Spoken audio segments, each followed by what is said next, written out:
Malaysia is a tropical country which consists of Peninsular Malaysia, Borneo states of Sabah and Sarawak. This natural heritage has been in existence for more than 1,000,000 years. It has an important role in the protection and conservation of biodiversity. Deforestation is one of the critical issues faced by Malaysia's forests. Three main reasons of deforestation are logging, commercial farming and fire, and population and tourism. Logging is the activity of cutting down trees in order to use their wood. This method clears rainforests far too quickly and leaves the land stripped bare of cover. National Forestry Act 1964 was enacted by the Parliament to control the issues of illegal logging, following Section 15, Section 14, 68 and Section 32. Additional forest is cleared for living space as cities become overcrowded and people move to less populated areas. In addition, an increase in global tourism has led to even more deforestation to make rooms for remote resorts.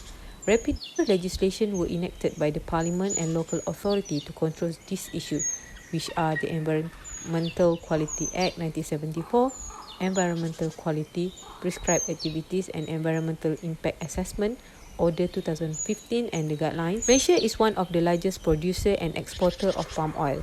Valuable rainforest has been cleared for this oil palm plantation, making this kind of large-scale commercial farming one of the greatest threats to Malaysia's forests. Several legislation were enacted by the Parliament to control the issues of commercial farming and fire, and that are the National Land Code, National Forestry Act, Kaedah-Kaedah Hutan, Akta Pelindungan Tanah, the Legal Framework Forestry Regulation.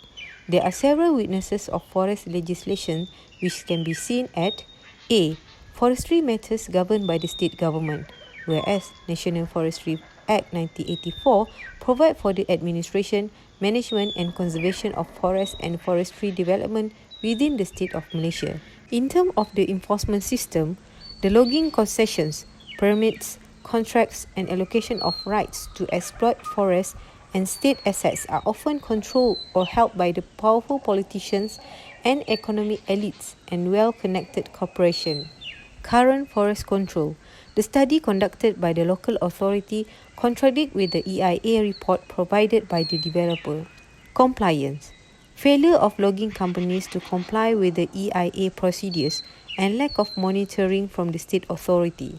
There are several recommendations to ensure that our forests are protected and preserved, which are, among others, to strengthen the policies and legislations related to the forestry by imposing severe penalties to the illegal developer, to review and ratify laws and policies passed by the state and federal in Malaysia, including policies for forest management and large-scale agricultural expansion that have not given due recognition to native customary rights and free prior and informed consent.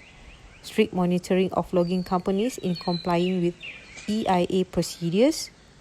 Land disputes and conflict between logging and oil palm companies as well as project holder must be based on dispute resolution mechanism according to the international human rights standards.